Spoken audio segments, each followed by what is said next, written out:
Hey သမီးလေးဘယ်သူမှမမြင်ခင်ရေမြမြန်ပြီးအောင်ချို့ကျမတို့တက်နိုင်သမျှရေအမြန်တုပ်ပြီးတော့စားတော့ဆိုင်ကနေထွက်ပြေးလာခဲ့တယ်ကျမတို့ဆိုင်ကနေဝေးရရောက်တော့အားရပါရရဲလိုက်မိကြပါတယ်ဒီတစ်ချိန်ကျမတို့ကိုလူမမိသွားတာအရန်ကိုပြောဖို့ကောင်းပါတယ်အရင်တစ်ခေါက်တုန်းကအရန်ကိုချက်ဖို့ကောင်းပါတယ်စားတော့ဆိုင်မှာရေကိုးချိုးနေတော့အဆောင်ယောက်ျားတစ်ယောက်ကမိသွားခဲ့တယ်ကံကောင်းတာကသူကအဆောင်မိန်းမသားကိုခေါ်ပြီးလို့တော်ပါသေးတယ်ကျမတို့ရဲ့ခန္ဓာကိုယ်တွေမှာစက်ပြတွေပေးနေသေးပေမဲ့သူမကျမတို့ကိုအဝတ်အစားပြန်ဝတ်ခိုင်းပါတယ်ပြီးတော့ကျမတို့စားတော့ဆိုင်ကနေကန်ထုတ်ခံရတာပါပဲကျမတို့ရဲ့မျက်နှာမှာပါစက်ပြအမြုပ်တွေတောင်ပေးနေခဲ့ပါသေးတယ်အဲ့ဒီကစပြီးတော့ဒီနေ့အထိကျမတို့တစ်ပတ်လောက်ရှိမချိုးပဲနေခဲ့ရတာပ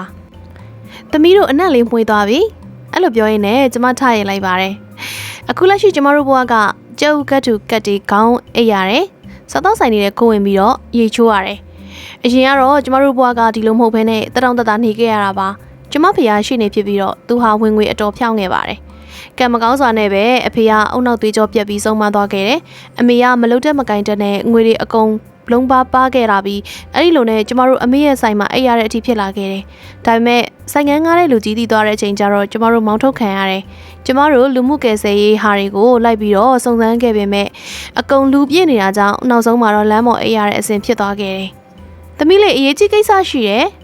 အမေရဲ့စကားတန်ကြောင့်ကျမဝမ်းနေနေတဲ့အတွေးတွေကနေနိုးထလာခဲ့တယ်။ဘာလဲဆိုတာအမှန်းကြည့်။ဘာများလဲမေ။အဲ့လိုပြောရင်းနဲ့ကျမခြေပလာနဲ့ကျမ်းမြေကိုပို့ရင်းနဲ့ပြန်မေးလိုက်ပါတယ်။အမေတကယ်လို့ရပြီ။ကျမတို့အော်ဟစ်ပြီးတော့ခုံမောက်ကခုံလိုက်ကြပါတယ်။အဲ့ဒါနေဘယ်ဟုတ်သေးမလဲ။ဝမ်းသာစရာရှိသေးတယ်လား။ရှိတာပေါ့။အဲ့ဒါဆိုမြင်မြန်ပြောလေသမီးမဆောင်နိုင်တော့ဘူး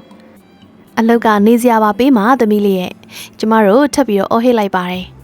သမီးတို့အခုသွားနေလို့ရပြီလားချက်ချင်းသွားမယ်လေကျမရဲ့တကိုရီသုံးပစ္စည်းလေးတွေထုတ်ပို့လိုက်ပါတယ်တကယ်တော့ပစ္စည်းမအောင်မရှိတာပါကျမနဲ့တစ်နှစ်လောက်အတူတူဖြတ်တန်းခဲ့တဲ့ကျဲဥစက်ကူကက်ကလေးတွေကိုနောက်ဆုံးနှုတ်ဆက်စကားပြောခဲ့တယ်အဲ့ကနေစထွက်လာတော့တခြားအိမ်ရှိယာမဲ့တွေကကျမတို့ကိုတေချာစိုက်ကြည့်နေခဲ့ကြတယ်တေချာပေါ့သူတို့ပြောနေတာမဟုတ်ဘဲနဲ့ကျမတို့ရဲ့ဘဝအဆင်ပြေလာမအောင်မနာလို့ကြတာပါသူတို့ကပါကျမတို့နဲ့အတူနေဖို့အတွက်ခေါ်လာလို့မရနိုင်တော့နည်းနည်းတော့စိတ်မကောင်းဖြစ်မိပါတယ်ကျမသူတို့ကိုလက်ပြနှုတ်ဆက်ပေမဲ့တရားမှပြန်မနှုတ်ဆက်ဘူးကျမထပ်ပြီးတော့လက်ပြနှုတ်ဆက်မလို့တော့အမေကကျမကိုဆွဲခေါ်သွားခဲ့တယ်။ကျမတို့အခန်းငယ်လေးတစ်ခန်းရပြီးတော့ကတင်လေးနှလုံးစာပဲကျဲပါတယ်။ကျမတို့တက်ကတော့လမ်းပေါ်မှာကြောခင်းရတာတက်အများကြီးပို့အဆင်ပြေပါတယ်။နောက်ရက်ကျတော့အမေကသူမအလုပ်ဖြစ်တဲ့ရှင်းနေကုမ္ပဏီအလုပ်ခုမှာတန်ရှင်းစားလုပ်ခဲ့ပြီးကျမကတော့ကြောင်းမတက်နိုင်တာကြောင့်အိမ်မှာပဲနေပါတယ်။တနေ့ကုန်စာကြည့်တိုက်ကတွေးသမျှစာအုပ်တွေအကုန်ငှားဖတ်ပြီးတခါတရံတော့အမေနဲ့အတူတူတန်ရှင်းကိုလုပ်ပေးပါတယ်။အဲ့လိုဘဝမှာကျမတို့၄နှစ်ကြာဖြတ်တန်းခဲ့ပြီးတော့တရက်ကျတော့ကျမတို့ဘဝပြောင်းလဲလာခဲ့တယ်။အဲ့ဒီမှာအမေကမတော်တဆရှင်းနေတယောက်ကိုဝင်တိုက်မိခဲ့ပါတယ်။ဆရာကျမတောင်းပန်ပါတယ်။ရှင်းနေကြီးကအမေကိုဒေါသအရန်ထွက်သွားခဲ့တာပါ။အမေရဲ့တန်ရှင်းလုပ်တဲ့ရေပုံးကရေတွေကသူ့ရဲ့အဖြူရောင်ပေါင်းမီမှာဆုံးသွားခဲ့ပါတယ်။အစကတော့အဲ့ဒီလူကအမေကိုကြည့်ပြီးဦးကြောင်ကြောင်ခဏဖြစ်နေခဲ့ပေမဲ့ခဏကြာမှတော့မျက်နှာအမူအရာပြောင်းလဲသွားခဲ့တယ်။ Mrs. Peekaboo လားဆရာကျမကိုသိလို့လားဟာခမ ्या ကျွန်တော်ကိုသိလားခမ ्या ရဲ့သမီးလေး Peekaboo ပေါက်စားရောသမီးလေးကျမသူ့စီပြေးသွားလိုက်တော့သူကကျမကိုချီလိုက်ပါတယ်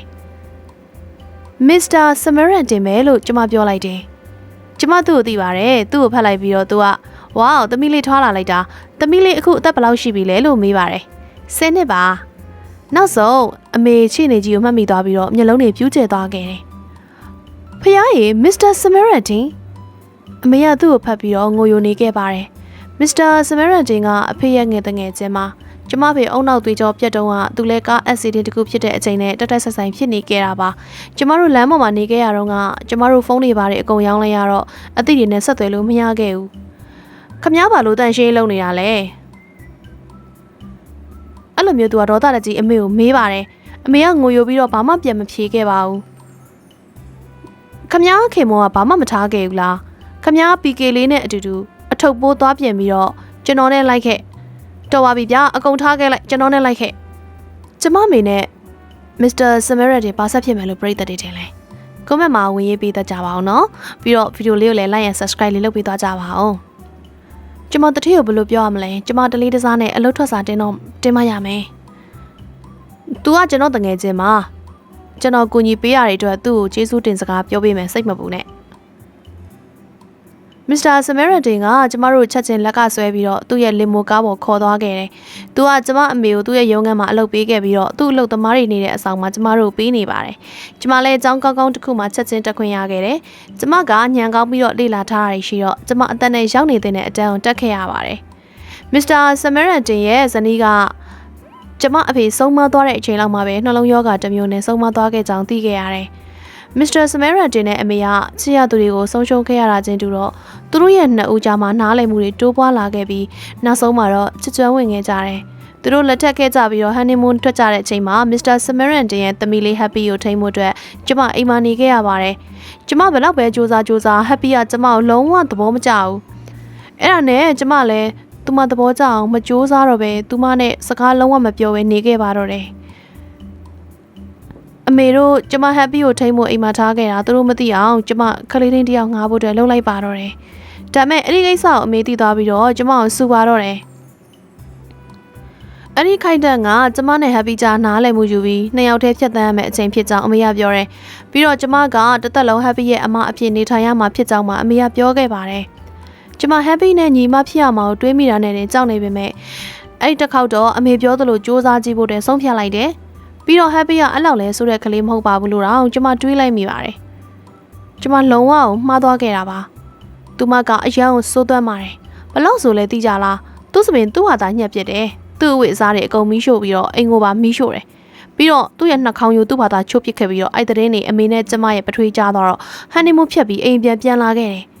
ကျမ Happy ကိုလက်ပြားနေတော့မထီကြအောင်အမေတို့ရှင်းပြလိုက်တယ်။ဒါမဲ့ Happy ကတော့ကျမကသူမစပင်ကိုအိမ်နေတော့ညှက်ပစ်တာသူမရဲ့ဗီဒီယိုမီးရှို့ပစ်တာကျမကသူမမဟုတ်ဘူးတွေလှုပ်ပြီးတော့သူမမပေးတော့ကျမကသူမရဲ့နှာခေါင်းရိုးကိုချိုးပစ်တာလို့အကုန်ရှောက်နေတယ်။ Mr. Samaritan ကကျမဘက်ကနေပြီးတော့ကျမကိုယုံချောင်းပြောခဲ့တယ်။ Mr. Samaritan ကသူ့သမီးအကြောင်းသူသေချာသိပြီးတော့ဒုက္ခပေးလွန်းလို့ Happy ကိုဖော်ရာเจ้าအောင်ပို့မယ်လို့ပြောပါတော့တယ်။ဒါမဲ့ကျမ Happy ဘက်ကနေဝင်ပြီး Mr. Samaritan ကိုပြောပေးလိုက်တော့ Happy သူမပြစ်ကိုသူမတီးသွားခဲ့တဲ့ပုံပါပဲ။အဲ့လိုနဲ့ကျမနဲ့ Happy တို့တငယ်ချင်းတွေဖြစ်လာခဲ့ကြတယ်။အရာအလုံးမပြောင်းလဲခင်ကျမတို့2နှစ်လောက်ပျော်ရွှင်စရာကောင်းတဲ့မိသားစုဘဝအောင်ရခဲ့ပါတယ်။တရက်ကျမတို့ကျောင်းက Paris မြို့ကိုလေးလာရေးခီးထွက်ခဲ့တယ်။အဲ့ကလမ်းတနေရာမှာကျမအဖေကိုတွေ့ခဲ့ပေမဲ့မဖြစ်နိုင်ဘူးလို့ပဲကျမတွေးလိုက်ပါတယ်။ဒါမဲ့ကျမတို့အမှုပညာပြကန်းအောင်ရောက်တော့ကျမအဖေကိုထပ်တွေ့ရပြန်တယ်။ကျမသူ့နာသွားပြီးသူ့အင်ဂျီစာကိုဆွဲလိုက်တယ်။အဖေသူ့ရဲ့မျက်နှာအမူအရာစရိုက်ပြောင်းလဲသွားတော့ကျမမြင်လိုက်ရတယ်။သူကျမအဖေဖြစ်ပြီးတော့ကျမသူ့မှန်းသိချာသိနေခဲ့ပါတယ်။ကျမအသက်12ရှိသေးပေမဲ့သိချာပေါက်ကျမလုံးဝမတုံးအပါဘူး။တစိမ့်လောက်ကလေးပေါက်စားလေးမင်းလူမားနေတာဖြစ်မယ်ငါမင်းဖေမဟုတ်ဘူးသူထွက်သွားဖို့လှုပ်လိုက်ပြီးတော့ကျမတို့ကင်မရာနဲ့တပုံနဲ့ရိုက်ထားလိုက်တယ်ကလေးပေါက်စားဆိုတဲ့စကားကိုကြားရတာကျမစသိန်းထသွားခဲ့တယ်ကျမအဖေပဲကျမကိုကလေးပေါက်စားလို့ခေါ်တာပါသူကကျမအဖေဆိုတာသိကြပါတယ်သူအသက်ရှင်နေသေးတာပဲကျမကျောင်းကဖွဲ့ရီစီကနေလစ်ထွက်လာခဲ့ပြီးတော့သူ့နောက်ကိုလိုက်သွားတယ်လမ်းကြားတစ်ခုရောက်တော့သူမိန်းမတစ်ယောက်နဲ့စကားများနေခဲ့ပြီးကျမသူတို့ကိုတပုံနဲ့ထပ်ရိုက်လိုက်တယ်သူတို့ကျမရိုက်နေတာကိုသိသွားပြီးတော့ကျမနောက်ပြေးလိုက်ပါတော့တယ်ကျမတကိုးတချို့နဲ့သွားဆုံမိပြီးတော့သူတို့ကကျမကိုဖမ်းမှုကြိုးစားပါတယ်ကျမဖေကအဲ့ဒီလူတွေဝင်ထိုးနေတော့ကျမလွတ်အောင်ပြေးလာလိုက်တယ်ကျမနုပညာပြကန်းကိုပြန်ရောက်တော့ကျမတို့ကျောင်းကားထွက်သွားတာမြင်လိုက်ရပြီးကျမကားနောက်ကိုပြေးလိုက်ရပါတော့တယ်ကံကောင်းစွာနဲ့ပဲလမ်းပေါ်ကလူတချို့မြင်သွားပြီးတော့သူတို့ကကျမတို့ရဲ့ကားကိုတားပေးဖို့အတွက်အော်ဟစ်တားပေးပါတယ်နောက်ဆုံးမှာတော့ကျောင်းကားရက်ပေးပြီးကျမကျောင်းကားပေါ်ပြန်ရောက်သွားခဲ့တယ်ကျမကျောင်းကားပေါ်ရောက်တော့ကားနောက်ပရင်းပေါက်ကနေအဖေကျမကိုရက်ကြည့်နေတာမြင်လိုက်ရတယ်။ကျမသူ့ကိုလက်ပြနှုတ်ဆက်လိုက်တော့သူကလည်းလက်ပြနှုတ်ဆက်ပါတယ်။အိမ်ပြန်ရောက်တော့ Paris ကကိစ္စတွေကိုကျမဘသူ့ကိုမှပြန်မပြောပြလိုက်ပါဘူး။ရဲတပ်ပတ်အနှဲငယ်ကြတော့တိတ်ဆုံးသွားပြီဖြစ်တဲ့ Mr. Samaritan ရဲ့ဇနီးဟာအိမ်ရှိတကားကိုရောက်ရှိလာခဲ့တယ်။ကျမပြန်လာပြီ။သူမကကျမနဲ့မေကိုမြင်ပြီးတန်တော်နဲ့နင်တို့ကဘသူတွေလဲနင်တို့ငါ့အိမ်မှာဘာလုပ်နေကြတာလဲလို့မေးပြီးမေ့လဲသွားခဲ့တယ်ကျမတို့သူမအတွက်မိသားစုဆရာဝန်ခေါ်ပေးလိုက်တော့ဆရာဝန်ကသူမဘာမှမဖြစ်ကြောင်းပြောပြတယ်သူမနိုးလာတော့သူမဟာအတိတ်မိနေတာဖြစ်ကြောင်းပြောတယ်သူမသေဆုံးသွားပြီလို့ထင်ခဲ့ကြတဲ့9နှစ်အတွင်းကဘာကိစ္စကိုမမှတ်မိကြောင်းလည်းပြောတယ်ကျမမေကအကျဉ်းသားတွေပို့ပြီးတော့ Mrs. Samaritan ကိုအိမ်မှာပဲကျမတို့နဲ့အတူနေဝင်ပြလိုက်ပါတယ်ကျမကအဲ့ဒီကိစ္စဟာအဆင်မပြေကြောင်းပြောတော့အမေကကျမကိုတကူကောင်းမဆန်သင့်မှုပြောတယ်Happy ကိုချင်းစာတင်ကြောင်းပြောပါတယ် Happy ကလည်းသူမရဲ့မေအသက်ရှင်နေသေးပြီးတော့ကျမတို့နဲ့အတူနေမှသိတော့အရန်ကိုပြောနေခဲ့တာပေါ့ တရက်ညစာစားတော့ Mr. Samarantin ကကျမဖေဟာလူကောင်းတစ်ယောက်ဖြစ်ကြောင်းဂျင်မိုကန်ဖွင့်ပါတော့တယ်။သူတွေ့ဘူးသမျှလူတွေထဲမှာကျမဖေကတကူကောင်းမဆန်ပေးကန်းတက်ပြီးနှလုံးသားနူးညံ့တဲ့သူဖြစ်ကြောင်းပြောပါတော့တယ်။အဲ့ဒါကို Mr. Samarantin ရဲ့ဇနီးဟောင်းကြားတော့ခွတ်တိုးခွက်လန်းရဲပါတော့တယ်။ Sorry နော်ကျမရဲစရာကောင်းတာတကူကောင်းနေပေါ်လာလို့စကားဝိုင်းနှောက်ယှက်ဖြစ်သွားရင်တောင်းပန်ပါတယ်။ကျမကို့အခန်းကိုပြန်လိုက်တော့မယ်။ Happy ရဲ့မေ Mrs. Samarantin စီကနေကျမဖေကြောင်းကြားပြီးဖြစ်သွားတဲ့အပြုတ်မှုကမိကွန်းထုတ်ရှင်စရာပဲ။အဲ့ဒါနဲ့ကျမ Paris ကအဖြစ်ပြက်တွေကိုကျမမိဘတွေကိုပြောပြဖို့တင်ဆုံးဖြတ်လိုက်တယ်။ကျမအခန်းထဲကဖွက်ထားတဲ့ကင်မရာပြန်သွားယူတော့အံ့ဩစရာကောင်းတာကကင်မရာပျောက်နေခဲ့တယ်။ဘသူခိုးတာလဲဆိုတာကျမသိချပေါက်သိနေခဲ့တယ်။ကျမသူမအောင်မမေးခင်မှာပဲသူမကျမစီရောက်လာခဲ့တယ်။ဘာရီရှာနေရလဲခလေးမ။ကျမဘာရှာနေလဲရှင်းသိပါပေါ့။ရှင်ယူထားတာလေကျမကင်မရာဘက်မှာလေ။သူမခွတ်တိုးခွက်လန်ပဲရဲနေခဲ့တယ်။ရှင်ဒီယိုလာတဲ့အဲ့ဒီကိစ္စကြောင့်မလား။ရှင်နဲ့ကျမအဖေရှင်တို့ပုံတွေကိုလိုချင်လို့မလား။ရှင်တို့နှစ်ယောက်လုံးဘာလို့တေးတယ်လို့ဟန်ဆောင်ပြီးပျောက်သွားခဲ့တာလဲ။ရှင်တို့ခင်မိုးနဲ့ဇနီးတဲ့ရောကလေးတွေကိုရောပြစ်ထားခဲ့တာလဲ။ဘာလို့လဲ။ဘာလို့လဲဆိုတော့ငါတို့ရှစ်ချမ်းဝင်နေခဲ့ကြလို့လေအယူလေးပြီးတော့နင် Paris မှာငါတို့ကိုမမြင်ခင်အထိငါတို့အကုန်အဆင်ပြေနေခဲ့တာနင်အကုန်လုံးကိုဖျက်ဆီးသွားတာနင်ကငါအသေးရိုက်တက်ပြစ်ရမှာသူကျမနာတိုးလာခဲ့တယ် Happy အတွက်ရောကျမအတွက်ရော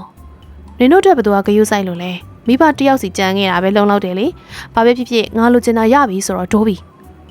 သူမအဲ့လိုပြောပြီးတော့တကားစီသွားလိုက်ပါတယ်သူမတကားဖွင့်တော့အမှတ်မတင်အမေရောက်နေပြီသူမပါကိုစက်တိုက်ရိုက်ပါတော့တယ်ရုတ်တရက်သူမနဲ့အမေနှစ်ပန်းလုံးကြပြီးတော့ Happy ရတယ်သူတို့ကိုကျင်းငိုနေခဲ့တယ်။ Mr. Samarantin သူတို့ကိုဆွဲလိုက်ပြီးတော့သူ့ဇနီးဟောင်းကိုကွာရှင်းစာချုပ်မှာလက်မှတ်ထိုးခိုင်းပါတယ်။အဲ့ဒါမှအမေနဲ့လက်ထက်တာဟာတရားဝင်ပြန်ဖြစ်မှာပါ။သူမစာချုပ်ကိုလက်မှတ်ထိုးနေတော့သူမကိုအကုန်လုံးကဒေါသတကြီးစိုက်ကြည့်နေခဲ့ကြတယ်။အဲ့နောက်သူမကိုအိမ်အပြင်ကိုကန်ထုတ်လိုက်ပြီးတော့ဘယ်တော့မှမလာဖို့အတွက်ပြောလိုက်ပါတယ်။ကျမတို့အကုန်လုံးအမှန်တရားတစ်ခုကိုသိရတာကြောင့်အဝမ်းနဲ့နေပြီးတော့ငိုင်နေခဲ့ကြတယ်။ကျမအဖေရဲ့ Happy အမေရောတိတ်ဆုံးခဲ့ကြတာမဟုတ်ပဲနဲ့နှစ်ယောက်လုံးကတိတ်ဆုံးကြအောင်ဆောင်ပြီးအတူတူထွက်ပြေးခဲ့ကြတာပါသူမကိုအရန်ချစ်တဲ့ခင်မိုးတဲ့ကတကိုယ်တည်း Happy လေးကိုစောက်ရှောက်ရပြီးသူမကဒီနေ့အချိန်ထိလုံးဝကိုဂရုမစိုက်ဖဲနဲ့ပြစ်ထားခဲ့တာပါကျမအဖေလောက်ရက်ကပိုတော်ဆိုးရပါသေးတယ်ကျမတို့ Mr. Samarantin နဲ့မတွေ့ခင်တခြားမှာကျမတို့လမ်းပေါ်အေးရတာတိုးနေတာတွေစားရတာပြီးတော့သူများရဲ့အောက်ခြေတွေအလုပ်တွေလုပ်ပြီးတော့ရှင်သန်ခဲ့ရတာပါသူကကျမတို့အတွက်ပိုင်ဆိုင်မှုတောင်မထားခဲ့ပဲနဲ့အကုန်ရောင်းချသွားပြီးကျမတို့ဘလို့နေထိုင်မလဲဆိုတာတော့ဂရုမစိုက်ခဲ့ဘူးကျမတို့ထမင်းစားစပွဲမှာထိုင်နေခဲ့ကြပြီးတော့အကုန်လုံးဝမ်းနည်းနေခဲ့ကြတယ်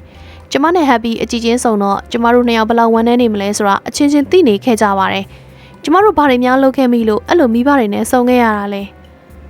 ငါတို့ရုပ်ရှင်ကြည့်ကြရအောင် Mr. Samarantin ရဲ့အကြောင်းအကုန်လုံးသဘောတူလိုက်ကြတယ်ကျမတို့The 4 in our staff ဆိုတဲ့ drama ရုပ်ရှင်ကိုစကြည့်လိုက်ကြတယ်။ရုပ်ရှင်ကြည့်ရင်းနဲ့ကျမတို့ပီဇာတွေပေါက်ပေါက်တွေနဲ့ရေခဲမုတ်တွေစားကြတယ်။ကျမတို့အကုန်လုံးဝမ်းနည်းစရာဇဝင်ခံတစ်ခုကြတော့ငိုလိုက်ကြပါတယ်။တကယ်တော့ဇဝင်ခံကြောင့်မဟုတ်ဘဲနဲ့ကျမတို့ရင်ထဲကဒဏ်ရာတွေကြောင့်ငိုကြတာပါ။ရင်ထဲငယ်ကြတော့ကျမစီ Paris ကပို့တဲ့ပစ္စည်းတချို့ရောက်လာခဲ့တယ်။ကျမအဖေတောင်းပန်စာ3ခုပို့ပေးတာပါ။ကျမအတွက်တစ်ဆောင်အမေနဲ့ Mr. Samarantin အတွက်တစ်ဆောင်စီပါ။အမေနဲ့ကျမနဲ့စာအိတ်ထဲမှာဒေါ်လာ300ချက်လက်မှတ်တစ်စောင်စီထည့်ပေးလိုက်တယ်။အဖေရဲ့စာရေးသားကြောင့်ကျမပိုတော်ဝမ်းနဲ့သွားမိပါတယ်။ဒါမဲ့ရဲတဲ့ဘက်အတော်ကြာလာတော့သူတို့လိုလူတွေကျမတို့ဘဝထဲမှာမလို့အကြောင်းသဘောပေါက်လာခဲ့တယ်။သူတို့ကျမတို့ဘဝထဲကနေထွက်သွားတာ9နှစ်ရှိပြီဖြစ်တဲ့အပြင်အခုသူတို့မရှိပဲမဲ့ပျော်ရွှင်စရာမိသားစုဘဝလေးကိုကျမတို့ရထားကြရလေ။ကျမတို့မိသားစုအသေးလေးဟာအရန်ကိုနှွေးထွေးပြီးတော့တယောက်ကိုတယောက်အရန်ချစ်ခင်ကြပါတယ်။ကျမနဲ့ Happy ညီမအရင်နေလို့ချစ်ခင်လာခဲ့ပြီးတော့ Mr. Samarantin နဲ့ကျမအမေတို့ရဲ့ကြားအချစ်တွေပိုတိုးလာခဲ့ပါတယ်။အတိတ်ကသင်တို့ဘာကိုပဲဖြတ်တန်းခဲ့ရပါစေ။ဘသူကပဲသင်တို့ကိုဘလောက်နာကျင်အောင်လုပ်ခဲ့ပါစေ။သင်တို့နှွေးထွေးမှုတွေအချစ်တွေပျော်ရွှင်မှုတွေကိုတနေ့မှတစ်ဖန်ပြန်လဲရရှိမှာပါ။ဟုတ်ကဲ့ပါပရိသတ်လေးတို့ရေဇလန်းလေးကိုကြိုက်နေတဲ့ဆိုရင်လည်းလိုက်လေးနှိပ်ခဲ့ပေးဖို့အတွက်မပေးပါနဲ့နော်အဲ့ဒီလိုက်လေးတစ်ချက်ကကျမတို့ channel အတွက်အထောက်အကူအများကြီးဖြစ်စေလိုပါရှင်ဟုတ်ကဲ့ပါဒါဆိုရင်တော့နောက်ထပ်ဗီဒီယိုတစ်တီမှာပြန်လည်ဆုံနေကြပါမယ်နော်